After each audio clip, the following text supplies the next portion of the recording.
Welcome to burning topic.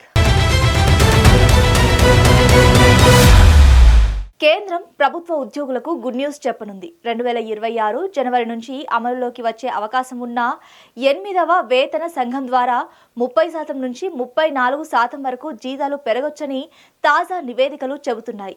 అసలు కొత్త వేతన సంఘం ద్వారా ప్రభుత్వ ఉద్యోగులకు కలిగే లాభం ఏంటి? జీతాలు ఎంత పెరగనున్నాయి? ఇది ఎప్పటి నుంచి అమలులోకి వచ్చే అవకాశం ఉంది?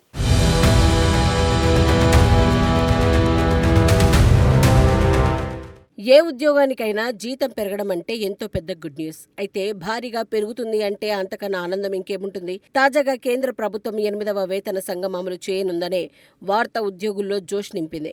8వ వేతన సంఘం ద్వారా 30 నుంచి 34% వరకు ప్రభుత్వ ఉద్యోగుల జీతాలు పెరగొచ్చని ఆంబిత్ క్యాపిటల్ నివేదిక చెబుతోంది. 2016లో అమలైన 7వ వేతన సంఘం ద్వారా కేవలం 14% పెరుగుదల మాత్రమే జరిగింది. ఇది 1970 తర్వాత వచ్చిన అత్యల్ప వృద్ధి. అందుకే ఈసారి దాదాపు రెండింతల పెరుగుదలను ప్రభుత్వం పరిగణలోకి తీసుకుంటుందని అంచనా. ఈ పెరుగుదల జీతాలు, పెన్షన్లు, ఇతర అలవెన్సులు అన్నింటిపైన కూడా ప్రభావం చూపనుంది. ఆంబిత్ క్యాపిటల్ ప్రకారం ఇది దేశవ్యాప్తంగా వినియోగాన్ని పెంచేలా, ఆర్థిక వ్యవస్థను వేగవంతం చేసేలా ఉండబోతోంది. ఫిట్మెంట్ ఫ్యాక్టర్ అనే అంశం ఈ వేతన సంఘంలో కీలకం. ఇది ప్రస్తుత బేసిక్ జీతాన్ని ఎంత రెట్టింపు చేయాలో నిర్ణయించే లెక్క. 7వ వేతన సంఘంలో ఫిట్మెంట్ ఫ్యాక్టర్ 2.57గా ఉండటంతో 7,000 రూపాయలు ఉండే బేసిక్ జీతం 18,000కు పెరిగింది.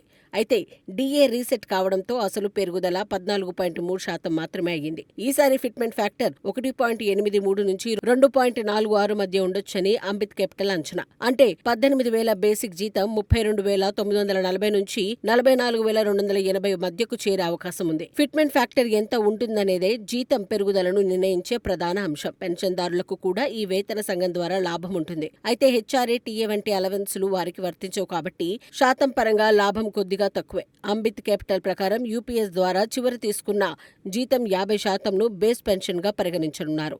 ఇది నేషనల్ పెన్షన్ స్కీమ్ కు ప్రత్యామ్నాయంగా 2025 ఏప్రిల్ నుంచి అమల్లోకి వచ్చింది. అంటే 2026 నుంచి పెన్షన్దారులకు కూడా బేసిక్ ప్లస్ డిఏ పెరుగుదల ద్వారా నిజమైన లాభం చేకూరనుంది.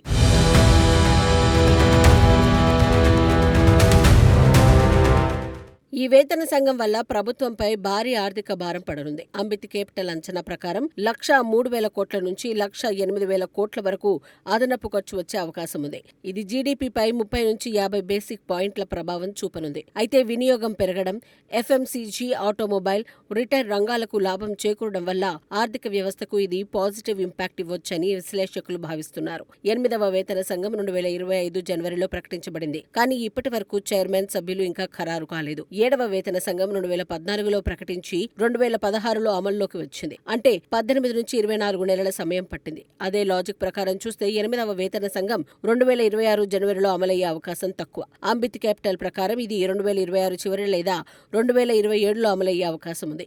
ఆలస్యమైతే ఆరియర్స్ రూపంలో అదనపు చెల్లింపులు చేయాల్సి వస్తుంది. జీత నిర్మాణం ఎలా ఉంటుంది? ప్రభుత్వ ఉద్యోగుల జీతం ప్రధానంగా basic pay, DA, HRA, TA, ఇతర అలవెన్సులు కలిపి ఉంటుంది. గతంలో బేసిక్ పే 65% వరకు ఉండేది. ఇప్పుడు అది 50%కి తగ్గింది.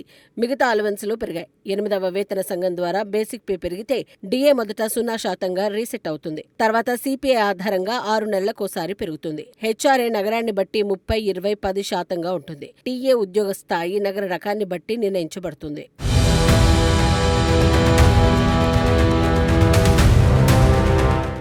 అధిక స్థాయి ఉద్యోగులకు ఈ వేతన సంఘం ద్వారా బేసిక్ పే 3 లక్షల నుంచి 6,04,000 వరకు పెరిగే అవకాశం ఉంది.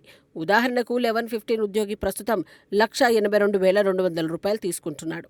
ఫిట్మెంట్ ఫ్యాక్టర్ 2 లక్షలు అయితే అది 3,78,976కు చేరుతుంది. లెవెల్ 18 ఉద్యోగి 2,50,000 తీసుకుంటున్నాడు. అదే ఫిట్మెంట్ ఫ్యాక్టర్తో చూస్తే 6,42,500కు పెరుగుతుంది. అంటే ఉన్నత స్థాయి ఉద్యోగులకు ఇది ఎంతో లాభం. వేతన సంఘం ఎందుకు అవసరం? ప్రతి 10 సంవత్సరాలకు ఒకసారి వేతన సంఘం ఏర్పాటు చేస్తారు. దీని ద్వారా ప్రైవేటు రంగంలో సమాన జీతాలు, ప్రభావవంతుల్ని ప్రభుత్వ రంగంలో నిలబెట్టడం, ఆర్థిక సమతుల్యత ఇవి సాధ్యమవుతాయి. అంబిత్ క్యాపిటల్ ప్రకారం 8వ వేతన సంఘం జీత నిర్మాణాన్ని అప్గ్రేడ్ చేయడమే కాకుండా దేశ ఆర్థిక కార్యకలాపాలను వేగవంతం చేయడానికి కూడా దోహదపడుతుంది. ఇప్పుడు కమిషన్ ఏర్పాటుకు కేంద్రం త్వరితగతిన చర్యలు తీసుకుంటే కోటికి పైగా ఉద్యోగులు, పెన్షన్దారులు త్వరలోనే లాభం పొందే అవకాశం ఉంది. ఈసారి ఫిట్మెంట్ ఫ్యాక్టర్ 1.83 ఉంటే 18,000 రూపాయల బేసిక్ జీతం ఉన్న ఉద్యోగికి 32,940 రూపాయల వరకు కొత్త బేసిక్ చేరుతుంది. అదే ఫిట్మెంట్ ఫ్యాక్టర్ 2.46 ఉంటే అదే జీతం 44,280 రూపాయల వరకు పెరుగుతుంది. అంటే కనీసం 14,940 నుంచి 26,280 వరకు పెరుగుదల కనిపిస్తోంది. ఇది కేవలం బేసిక్ పే మాత్రమే. ఇతర అలవెన్సులు కలిస్తే మొత్తం జీతం మరింత అధికంగా ఉంటుంది. మధ్యస్థాయి ఉద్యోగులకు కూడా 40,000 నుంచి 80,000 వరకు, ఉన్నత స్థాయి ఉద్యోగులకు 1,20,000కు పైగా నుంచి 3 లక్షల రూపాయలు దాటి పెరుగుదల కలిగే అవకాశం ఉంది.